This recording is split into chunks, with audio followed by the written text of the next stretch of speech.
YouTube. Greg and I are in the basement playing, and for once we're not building something. So what do we do in the basement we're not building? Well, we race on PlayStation 4 against each other. So this is my setup. My rig is a Playseat with a thrustmaster t300rs setup. It's got the 7-speed shifter. And I have the Playseat and hands-free or wireless headphones, and mine's set up with a 54-inch TV. This is dedicated just for my racing simulator. So this is my setup, and we're going to show you the differences between the two in a minute. And then here's Greg's setup. It's in another room. This way we don't have competition with each other watching each other's screens, and it comes down as if we're racing two different cars. Greg's set up with a Logitech G29. He's got a 6-speed setup with the pedals, and he also has the hands-free earphones. Now his seat is a Spect D tuning driving seat. His seat was a high-end purchase from eBay. The seat at the time when he bought it 4 years ago was, well, he says 5, was $375. Had some pretty good setup stuff. Now he was a lot smaller. We had to actually take the mounts down here and bring them in because we couldn't get the setup small enough for him. I think he was in like 6th grade when he got it, 7th grade, something like that. Now obviously he's a junior in high school. But we did it all when everything was built correctly, where everything was wire loomed and all, so it doesn't get in your way when you're driving. Even wire loomed all the way to where the USB port is. So I'm gonna let Greg sit in it, and this way you can see how Greg's setup is.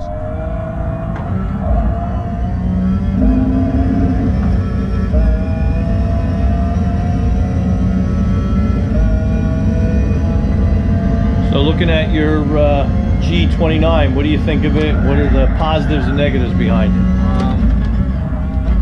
Pretty much all positive. The only negative is it's not a 7-speed, but you really don't need it.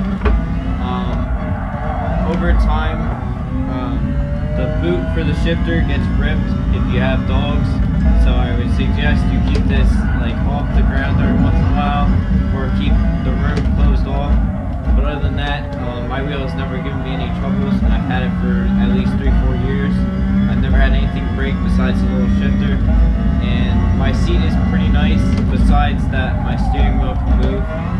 So I'm thinking of just putting a bolt through the bottom and just having it fixed, because I've never moved it in the 5 years I've had the seat. And then right now, the game that we race is Gran Turismo Sport, because that's one of the most realistic games out right now. The paddles feel pretty much like a real car. When you shift, it feels really nice, and the better part that my pedal set has that the thrustmaster does not is it has a full-blown like actual brake that gives you real feedback. The thrustmaster, it's just a spring and it doesn't give you as much feedback, so that's probably the better part about my wheel. But everything else, the thrustmaster beats it, such as it's got only like a 980-degree spin versus a 1080-degree of a spin each side. So my wheel also has a little rev light on it. I don't really ever notice it unless I have the lights off, because it shines in your face. But other than that, they're all the same basically. And then when I run with my headphones, they're just a nice headphone to run with, because you don't have to have a controller sitting by you. So what do you think of the seat itself? I like it. It's my seat. For me, is more cushioned. When I bought the seat used to be able to be stored a lot easier, where it would actually collapse, and that has since broken. I just haven't gotten around to fixing it. But I mean, as you can see, the wheel and stuff holds up nicely with the pedals. way you drive it. So. Would you have preferred to not have it move as much and be less? Well, it didn't move when we bought it. It only moves now. Right, so over time it wore out. Yeah, and then we put metal brackets in there. As you can see, they're somewhat in there. I don't know if you guys really can see it. If you look back here, they're right there. We have a little metal And you plate. can see that the metal plate itself just kind of wore over time. Yeah, so right there is where you have the metal plate.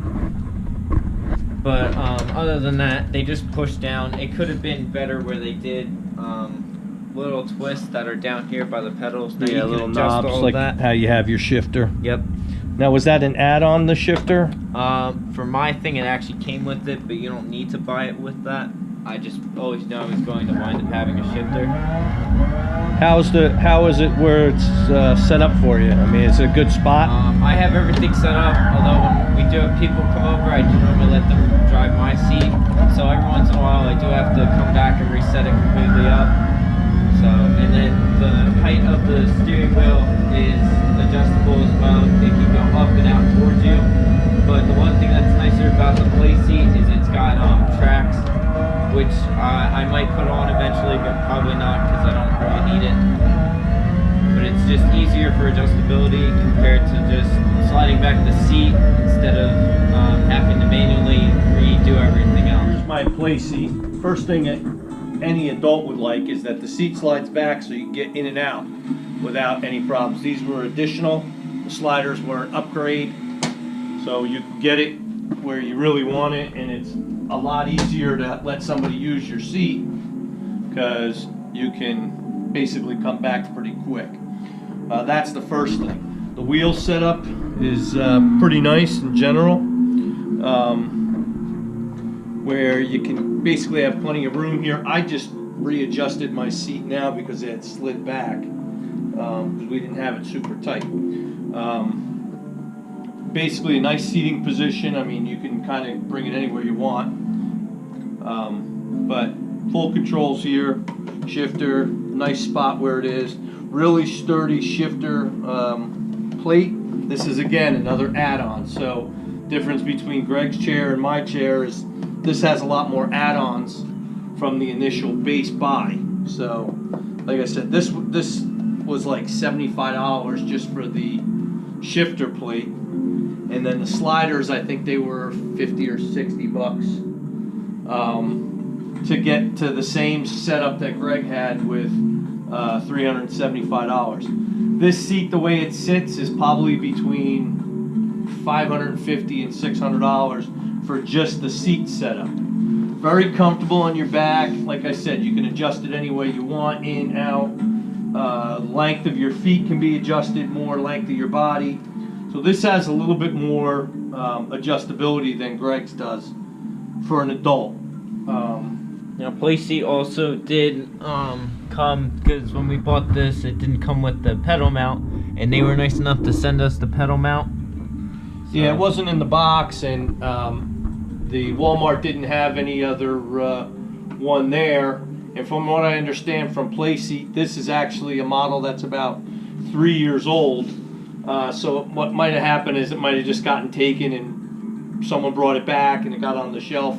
I didn't know where else to buy it at the time. I wanted to set up the seat. So like I said, I contacted Playseat, and they sent me the piece right away. I just took a picture of it so that they knew I actually had one. Because the problem was I paid cash for it and I didn't keep the receipt because I paid cash. So once I sent them a picture of the seat and they knew I had a Playseat, they were nice enough to send me the replacement pedal plate. Pedal plate is adjustable. This is the level that I liked it at. I mean, you could drop it almost fully down or straight up and down. I like it the way it is. Pretty good. So what do I think of the actual thrustmaster? To me, the thrustmaster has a really nice throwback on it. So let me see if I can get this thing started. So I'm going to just use the paddle shifts for a minute. rookie compared to a pro on a track. Definitely rookie compared to a pro. I haven't been playing for like 12 years like Greg, but I can keep up with him during races. So only because I let him. So he says. But really nice control. You can see the wheel does pull back, and it really gets some really nice feedback in the wheel. Exactly, rookie running over cones. I'm trying to run over cones to show you the force back on the wheel. I'm not trying to set lap times here. So he says. That's the difference between adults and children. I'm trying to explain the wheel, but really comfortable. A little bit nicer controls than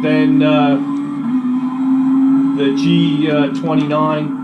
The steering section of it in the shifters much more accurate and feels really nice. The 7-speed is really nice, where it really feels like you're driving a car. One thing this really lacks in, it has no definition with regards to the brakes. So you can't tell if you're really hitting them hard or not hard enough. Like in a real car, I certainly wouldn't put my foot to the floor every time I go to hit the brakes. I mean, you would just tap it, and it really just doesn't really have any feedback whatsoever with regards to the brakes. So that's a very negative. I've looked at some kind of upgrades on it. They put some rubber pads in it. To me, it's really not worth it. I have seen that you can set up the G29 pedals with this setup, and then it's night and day from what I understand. So I've seen some modifications where they go through the USB port, and it seems pretty reasonable to do. It's only like maybe $15 or $20 for the upgrade. Then you would get the ability of the wheel, the 7-speed, and the pedals. So how much you really want to go? For me and Greg, this is just for us to have fun. We're competitive in everything we do, so it's no matter if it's a quad or if it's a motocross bike or if it's a street bike, no matter what it is, always got to try to step each other up. It's just fun to have father and son kind of set up like that. This is one of those things. So what do I think? I think the Playseat is a nicer overall seat. The quality build of the Playseat is a little bit nicer than the one from eBay. And again, that was a really expensive seat when we bought it, so it was of the same price range as a Playseat. At the time, maybe the Playseat was another 50 bucks or so. Now, if you could see when he spun out, the force feedback was pretty hard, and I could actually see his hands shifting back and forth when it was spinning.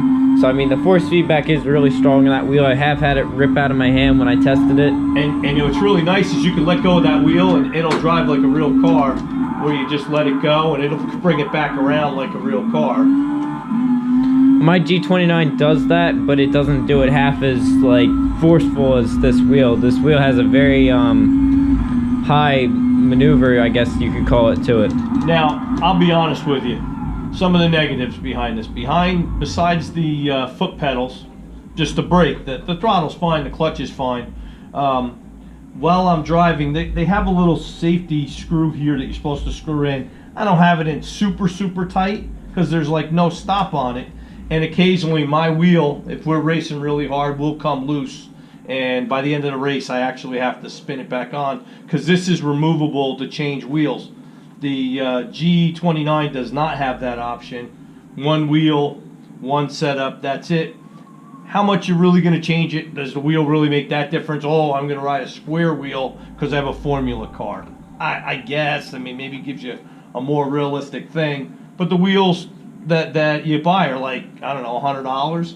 Like, to get $100 to get a square wheel, I don't really know if it's really worth it. They do make a 3D printed quick disconnect for the G29. They also do make a 3D printed gated shifter for the G29, but they're like, if you have a 3D printer, you don't even need it. But they're like $13 to $26 on eBay, depending on what you buy, and then you can swap the wheels out with the quick disconnect. And then the G29 shifter, they give you a little guide plate, so it supposedly makes it better to go into gear and hold it in, because sometimes I have had it where it has clicked out, but no complaints on the shifter for the thrustmaster though. Now with the thrustmaster, you can change it to sequential shifting, and to me it's just, they put a plate in here, they give you a plate, then it just springs. I don't drive it enough to really make a difference. Now I'm shifting this as if I have a clutch, just because I'm used to driving with a clutch. So to me, I can do it. It really doesn't need it because I'm in a sequential mode. So, but just to stay in practice, I use the clutch. But really smooth through the gears. It is a longer throw though compared to the G29, which they do make a short throw, but I mean, how many times are you really going to use the clutch and the shifter if you're racing new cars like these GT3 cars? Now this car is a 7-speed car, so I can use the shifter where Greg can't use the shifter. He has to use the paddles for any 7-speed car. I don't have to. I can use the shifter, which is, yeah, I don't know how many cars are on the game that have 7 speeds. This is a bug and it has a 7-speed. I guess the vet would have it too. Maybe some of the higher end cars. And that's the other thing. It doesn't let you like kind of shift, like miss shifts. Like it wants you to go from 5th to 4 or 6. It doesn't want you to jump to 3rd. So yeah, actually I think it'll come in as a, actually it did at that time. So sometimes it comes in as a miss shift. I don't know if that's only if you're using the clutch. And if you don't use the clutch and it's a shifter car that needs the clutch, it won't go in gear. It's not like you can shift it like I am now. So in general, it's just nice to have 2 different setups, 2 different drivers. So it's almost like you got into 2 different cars. So it really makes a difference, because if I drive on Greg's seat, it's like driving Greg's Corvette versus my Corvette. It's just not the same thing. It's, you know, his is a stick, mine's an automatic, and it's just as if you got into someone else's car. On the game, it has an Alfa Romeo. Believe me, it doesn't drive like a real Alfa Romeo. I have a 4C, and I have a 4C in the game, and it isn't anything close. I mean, it looks similar in the interior and stuff, but I mean, if I was in the Alpha and we went for a ride, the way it sounds and all that, they can't mimic it on the game.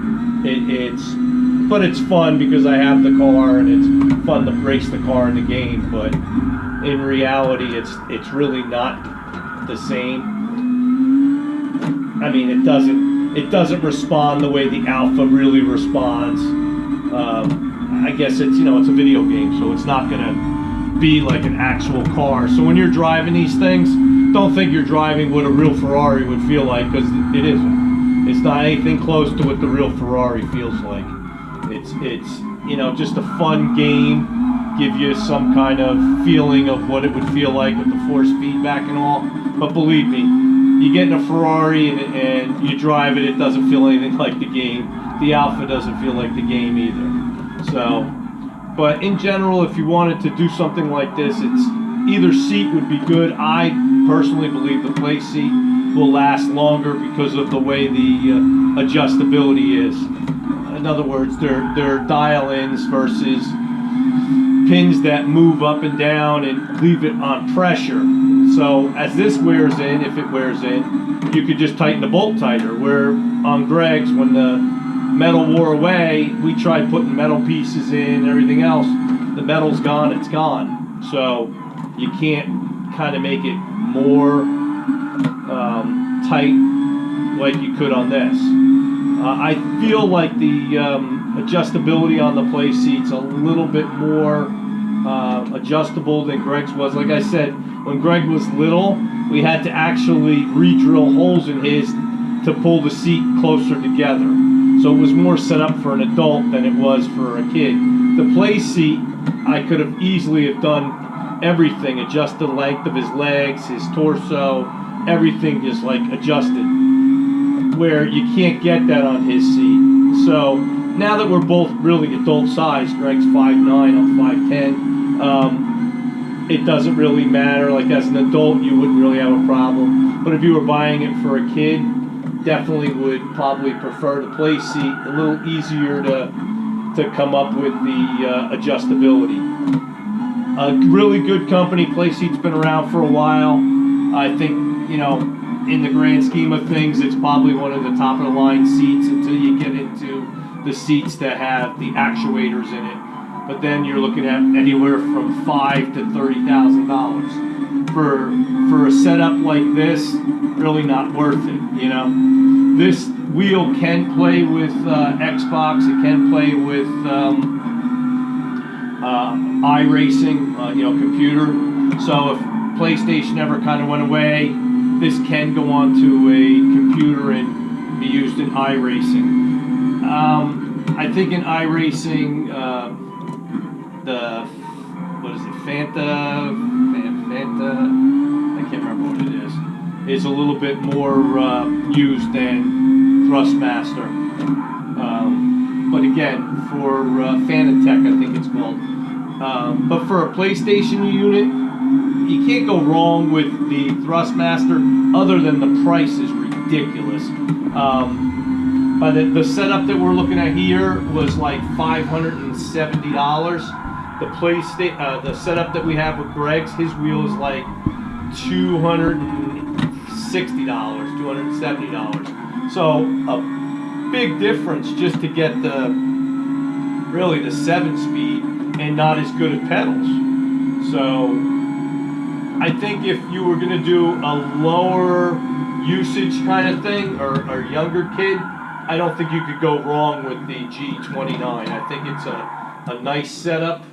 I don't think any kid would really notice the difference in the force feedback. It might actually be too strong for a younger kid. I mean, this thing could rip an adult's hands off the wheel. Give it to a 7-year-old or a 10-year-old, you know, it might be actually a little too strong for them. Like for a younger kid, I would definitely suggest the G29. Price point, it's perfect. You get to be a little bit more of an adult, you want to feel like, you know, you got a little bit more of a driving experience, would make sense maybe to get the thrustmaster. I really got it because of the shifter. It's really the only reason why I bought it. And I thought maybe I would change the wheels. You know, even if I went and got like a wheel like that came out of an Alpha, you can get adjustments. So it would feel like I was driving my car. In reality, probably not going to do it. Again, just doing this just so that Greg and I can have competition. Like, you can't play 2 people on these games. You have to actually have 2 separate PlayStations and then play online. But here, because we have the 2, we can set up our own races just for me and him and go and race, and believe me, we do. We're about even. I think we're probably 50-50 I win, 50-50 he wins. It really comes into whether or not one of us bobbles on this thing. We have cars, when we play, we try to get them as close to, you know, the same car, so it's more like IROC racing than it is, you know, hey, I have a 1,000 horsepower car and he's got a car with 130 horsepower, you know, that's not really racing.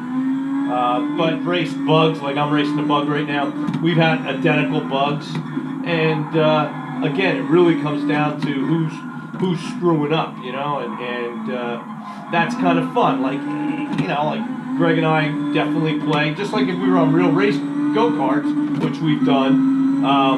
You know, he gets mad if I scrub him out a little bit and I spin him, and it's the same thing in the game. I mean, we play and we scrub and we hit and have fun, and it's a lot of fun together. You know, it's one more thing we do together, and it's really enjoyable. So,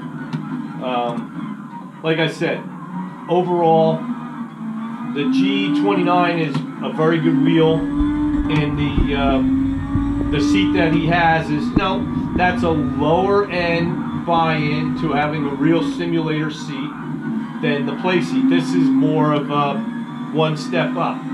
So yeah, it's nice to really have the adjustability for an adult, but if you're really just, a little kid, or you're buying for your kid for Christmas, your son or daughter would love Greg's setup. And I think a really great setup for him would be that.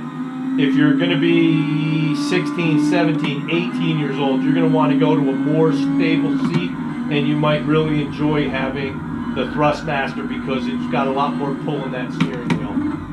So as you can see, as I'm driving, it's kind of just playing and pulling out of my hand and moving back, and it does react. Does it react exactly like a car? I've gotten the car to drive very similar to how a car would really, handle. Like if somebody bumps me and hits me, I can drive it. I'm used to race cars, so I mean I can hold the thing together. Sometimes, it's a little unrealistic where, you crash and you get to catch the guy that's never bobbled at all, and I think the game is a little rigged so that people, because I watch a lot of people on this PlayStation. Listen, when guys crash, they quit the race. I mean, that's not really what you want. You do an 8-lap race and you crash in the first lap, you really shouldn't quit the race, but that's kind of how these are. You can tell when you're racing little kids versus adults. Some of the adults are a little bit more jerky, where they just have to crash you out just to be a jerk. But in general, I think it's a good setup, either one of them. I definitely suggest getting the wire-free or hands-free headsets. It really leaves your hands ability where when you have the ones that go onto your handset, I actually had it sitting on the side of the car with the wire coming up, and all of a sudden my throttle was stuck, and I couldn't figure out why. I'm like, hey, I can't get this thing to stop. And what happened was my remote hit the side of my seat and was pushing the button for the throttle.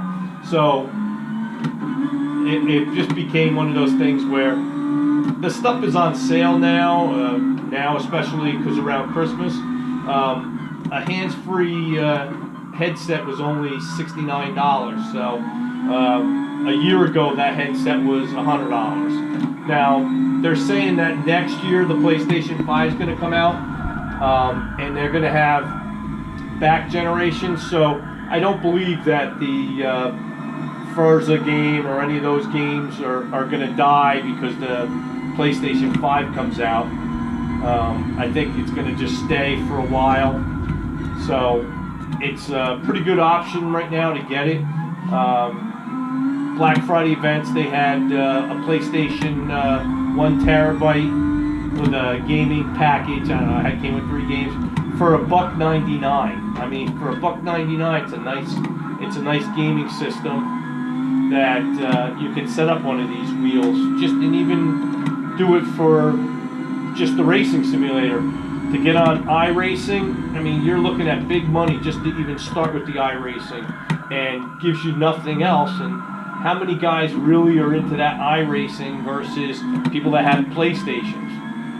Greg and I are setting up a league for all our adult friends to get simulators, and then we're going to race every Saturday or Friday night, like a league, where we'll just let them know where the race is, and we'll go through there, and we'll put regular limits on it, just like you would in a regular series. So it should be fun. But anyway, just giving you a heads up on what we do, and we're not building bikes. As you know, we're still building the brand new Thundercat 600. That's Greg's bike. That was a crash bike, and that's going to be his first street bike for the street. He's still keeping his race bike, his Ninja 250. So we'll have some more videos up on that soon. Subscribe, hit the bell so you get upcoming videos, and keep your kids off drugs and keep them watching our videos. Thanks.